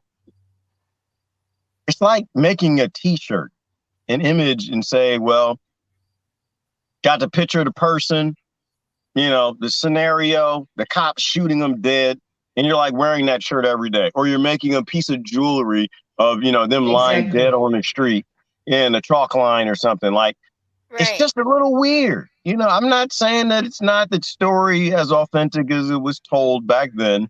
I'm just saying it sounds a little bit like there's a little something darker that's going on, and to me, the most phenomenal thing about, Christ, because, to me, again, I think all of this links back together, is that the only time Christ got upset was, or that was documented and wasn't burned up in the Library of Alexandria and those millions of scriptures, is with the banking system. That was the only time Christ was upset. Christ then got pissed off, and the very one thing that drove Christ to a point of acting outside of his character, flipping tables and kirking out, was the very one thing that people love today. People love their banking system. They love their money. They love their currency. They will work for it 40 hours a week, 120 hours a week. They'll do whatever they got to do.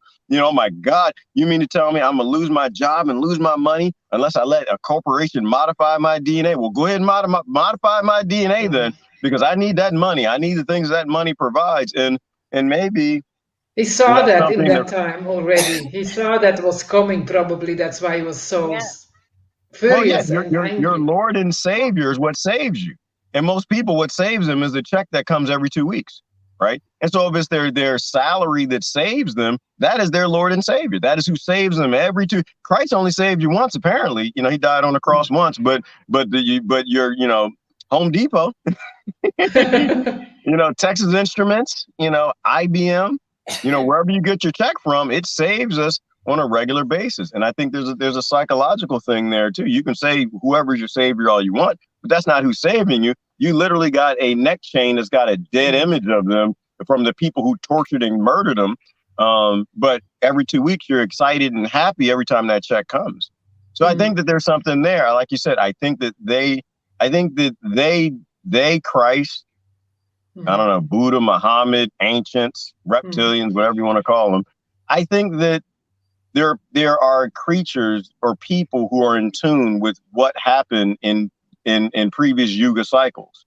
And they know that the monetary system always goes this way. It always ends up in the destruction of us. It ends up in the enslavement of us. If you can put something between human beings and survival, and which they did, it was called money. It means that you literally control them. It is the perfect slave shackle. And maybe that's why Christ hated it so much. Yeah, I think so. Yeah.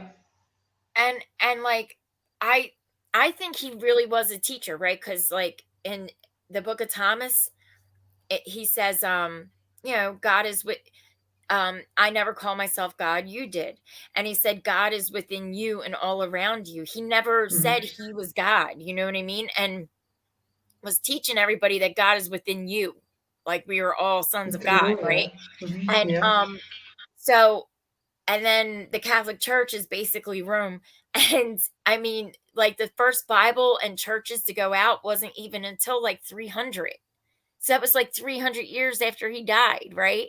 Yeah, true. And like the money system being a spell, like that's why I think they made him into a symbol of suffering, because it was because they do our minds all the time, and it was like a spell to keep generations enslaved under suffering, worshiping death and suffering for 2,000 years. The Bible is written 100 years after Jesus was gone. So and it's a reminder. It's a reminder of what happens to you if you step out of line, right? Like you can sit here and you know, and I used to wear my, you know, chain and the cross and all of that stuff.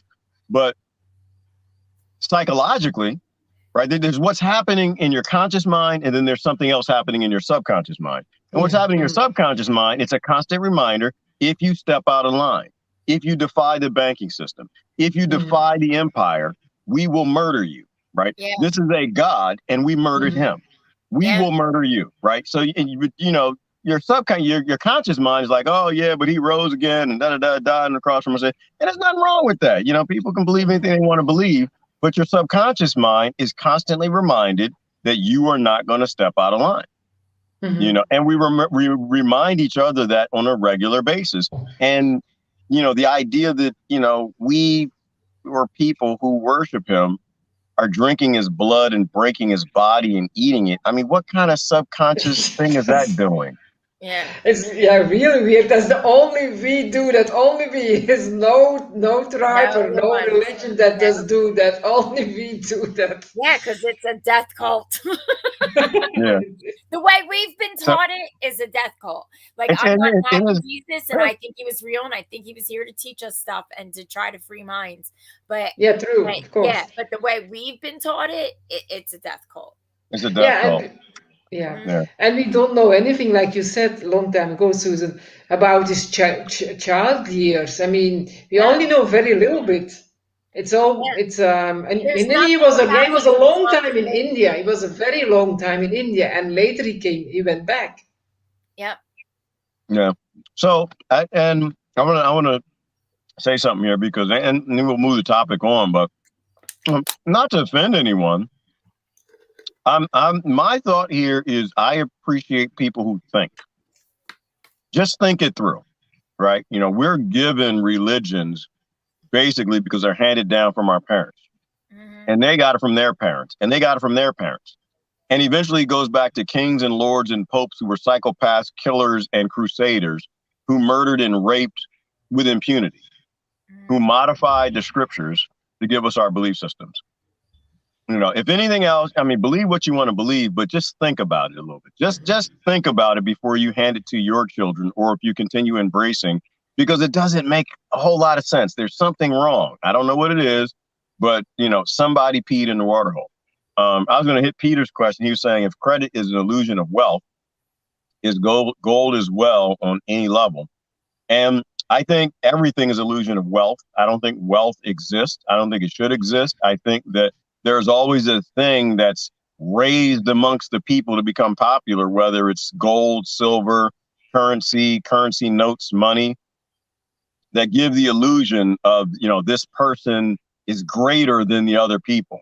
I disagree, Peter, with the whole concept of wealth. I disagree that anybody is better than anybody else for any reason or anything that they have, mainly because everything that we're told somebody is better for, it's in great abundance in the universe, right? I mean, there are gold asteroids. There are literal gold planets. There are diamond planets and diamond asteroids. And the only reason we worship people with gold or wealth is because it's scarce. It's artificially scarce here because there's not a lot of it. Just how the money, you know, the banking system works, right? The only reason people love money is because they only print enough for the wealthy people. They only print enough for, you know, a few people to be higher on the pyramid and the vast majority to be at the bottom.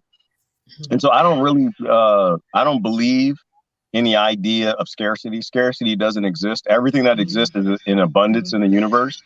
And I just don't think we should worship anybody or praise anyone higher than the others because they have more of what we just have a lack of insight and ignorance to realize how abundance it all is. Like gold has value. Don't get me wrong. It works in circuit boards.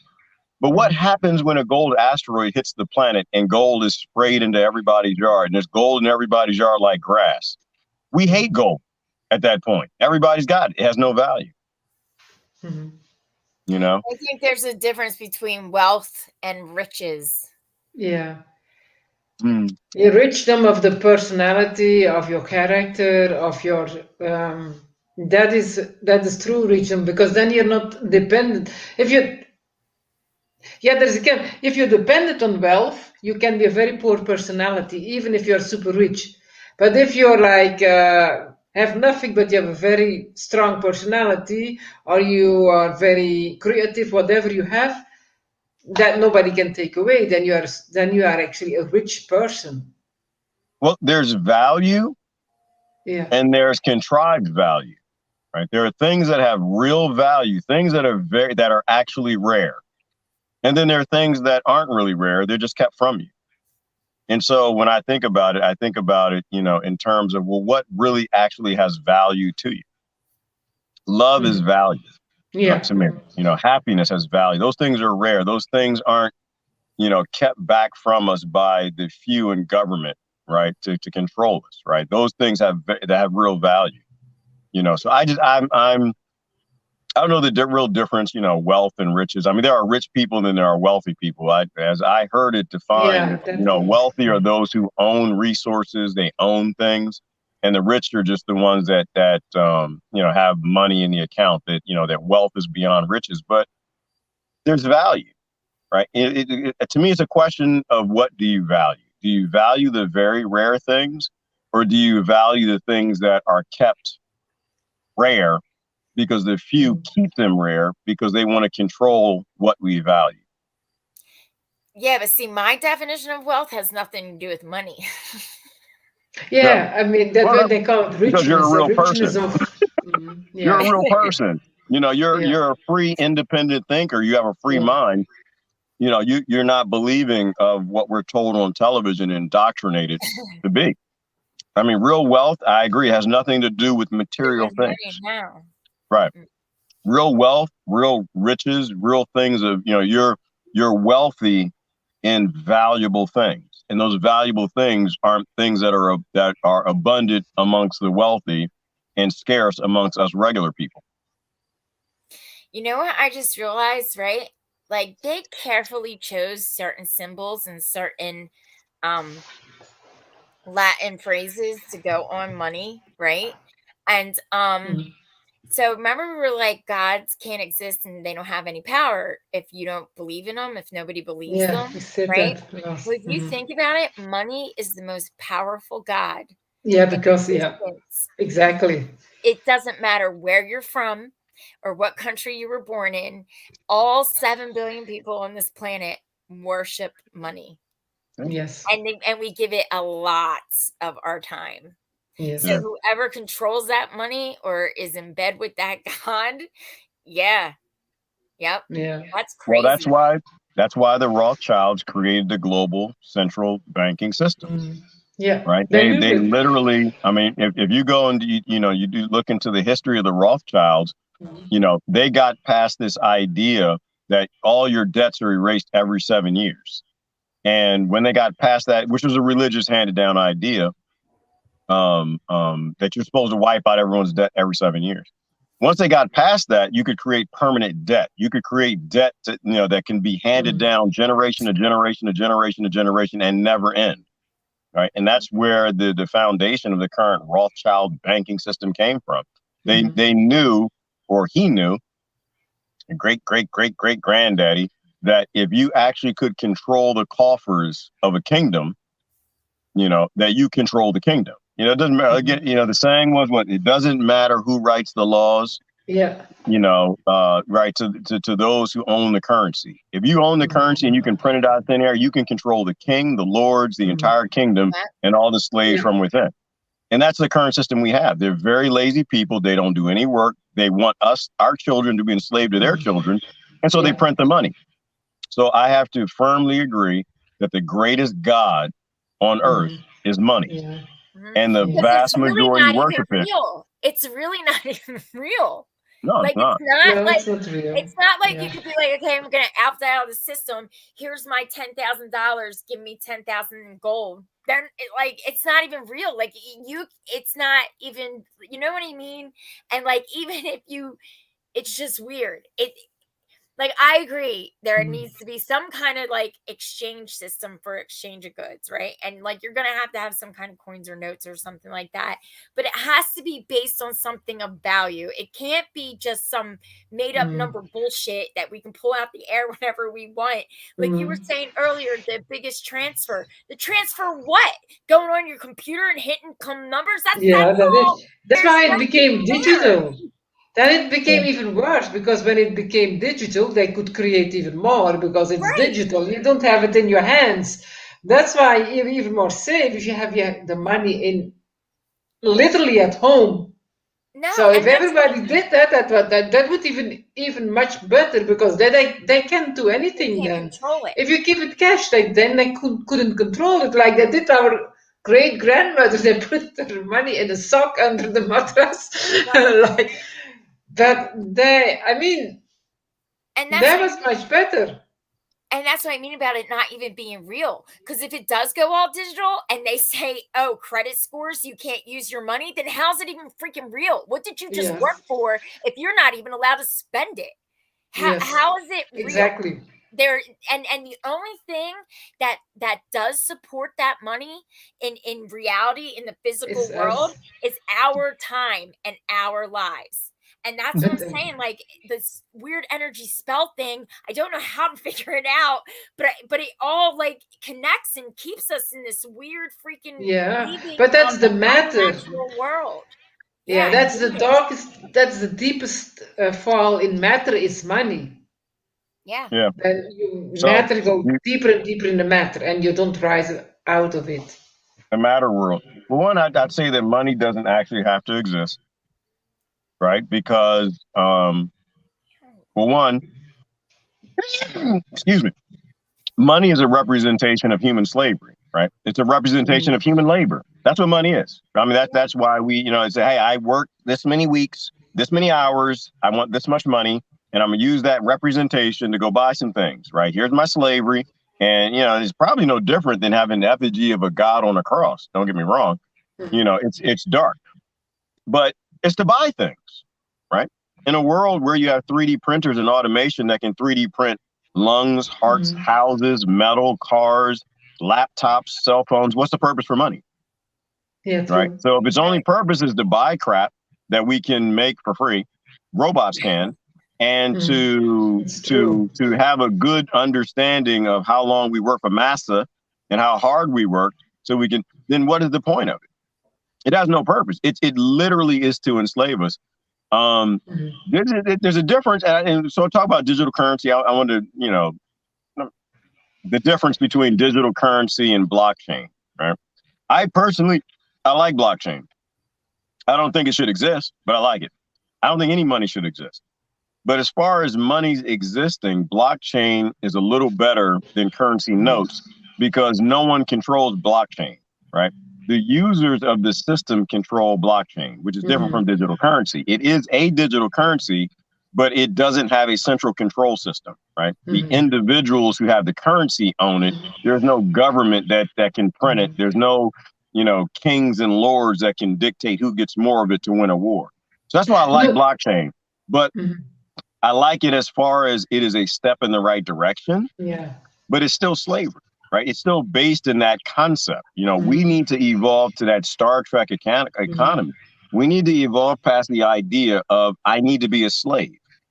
Because if money exists, then it means I have to slave away to get some of it, to buy some things that robots actually could make. But they want to keep those things artificially scarce because they want to keep cell phone prices high. They want to keep the value of gold high. They want to keep the price of houses high. So I think a lot of things are very philosophical. And I don't think we really think about them at that level, but maybe we need to start. They do need to put philosophy back in school and think, have a critical thinking sessions around this. But there really is no reason for slavery to exist anymore. There's no reason for money to exist anymore. And there hasn't been for at least 40 years. There's never a reason for slavery to exist, okay? Very Because true. are like Good correction. these awesome freaking beings with thousands, millions of history written into our bodies that could literally, totally just telepathically transport if we really thought about it and sat in front of some weird rock formation that we were able to build. But no, we like taxes. No, we got to control the white people. We got to control the white supremacists. We got to control the immigrants at the border. Everything is controlled. But all right, well, let's start to wrap it up, you guys. I don't know what's a good summary. Because you know what, this stuff has to chill out, okay? Because I'm getting up there in age. I mean, I'm 45, okay? So, I mean, I'm saying I got some time, but I don't know, maybe not because I'm getting spike protein to freak out at work because everybody's a donut eater. But, but I'm saying I have time, but like, I want to play and stuff. Like, I want to see beautiful shit and like create something cool and like have fun and meet people and like cry over stuff that happens that's crappy, like tornadoes and stuff, not like stabby jabbies. But I'm just saying, like, we could really do cool things and like discover cool things. And like just by listening to a stream, we could discover cool things. But yeah, and I don't know, like we have to do something because it has to be pretty before I die. No, because it makes you happy, Susan. And if you're happy, you do things for other people and you make other people happy. You bring joy to the planet. You become a light of the earth, right? The reason we're controlled and we're abused and we're pushed into to states of depression is because we're easy to control that way. Right? If you live your life, if you don't have to go to work, if you can just walk amongst streams and be in the forest and do all the things you love to do, chase your passion, spend time with your family, you'll be happy. Yeah. And in our country, Democrats and Republicans can't have you happy because you won't vote if you're happy. You won't pay your taxes if you're happy. You won't go to work if you're free and you're happy. It's the perfect slave plantation. So I get what you're saying. I'm just making the point that you'll love your neighbor and you'll build stronger communities and you'll all like have each other's back if some weird donut person starts wanting to fling donuts at you. And that's why we're not allowed to be happy. Right. We want to control other people when we're not happy. When we're happy, we stand up for other people because we want to keep our happiness and we want them to be happy too. And that's what children goes do. Away. Rape and robbery and slavery and murder and all those things go away. And but the problem is you got to have problems or there's no reason to have a government. You got to have problems or there's no reason to have politicians. And so that government and those politicians and those political parties constantly create problems and don't solve them. Otherwise, they get rid of their own job security and the reason their industry even exists. And like you say, like children, they always want to make you happy. They don't have yet that slavery mind because they just like to have fun. They like they're original. They say funny things. They say wise things, and they just want to make you happy. And because that's what they do. And if you look not happy, they say, "What's the matter, Auntie?" They have that still, and that is why Jesus said, "Be like a child." Not a child, but childlike. Child. I'm personally going to end on that as my last statement. And that was powerful, Christine, right? Because think about a toddler. When a toddler does something, just does a little dance in the floor, right? You're sitting there, Thanksgiving, he just starts dancing, doing the thing, whatever, and everybody starts laughing. Does a toddler, do they stop? And, I'm not going to do this no more because people are having fun. They're laughing, enjoying. He'll dance even harder and start laughing and do it more and do it more. And to me, there's a biological reality that when we come here, we're coming here to bring joy. We love laughter. Exactly. We love happiness. We want to make people happy. They literally have to break us down from being babies to where we are now to be okay with abusing each other. Making each other have, the social credit score, get the jab, think like me, have right think, don't have wrong think, be in my political party, you got to be in my religion. But when we got here, we had the encoding to just make everybody happy. and enjoy life more and love. And so definitely, you know, never give up the mind of a child, right? Because the mind of the child is a beautiful thing. It's the closest thing to perfection that we have. So that was beautiful, Christine. You said that, and it just like, I think that if we want to know what we are, we have to look at the creatures that are closest to who we were before we got here. Yeah. And that's children. Yeah. Yep. And on the slave plantation, because I'm like a field slave, and I do what you just said.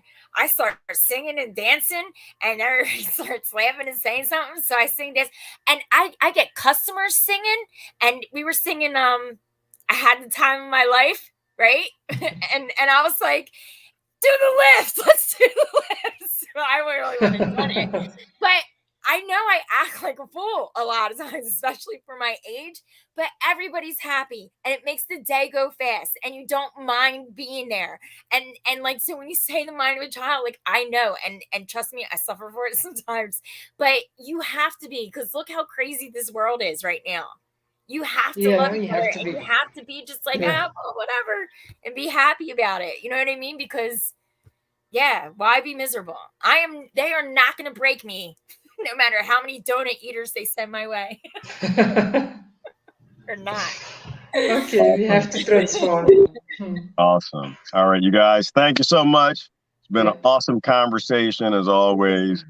You know, thank everybody for joining. You guys have a wonderful, wonderful afternoon. Yeah. Bye-bye.